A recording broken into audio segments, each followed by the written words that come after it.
Hi everyone, Assalamu alaikum. How are you all? I hope you are well.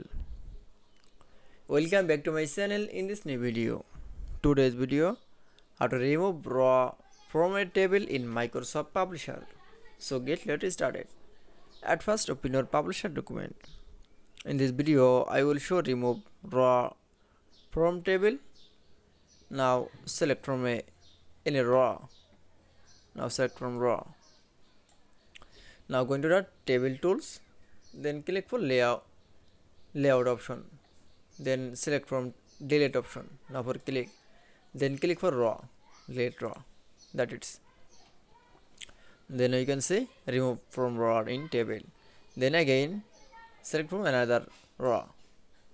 Now go to the table tools from layout option, then click for table option. Now select from a delete raw. That it's. Now you can see remove raw from table in publisher document is very easily. I hope to enjoy the video. Please like, comment, share and subscribe my channel. Thanks for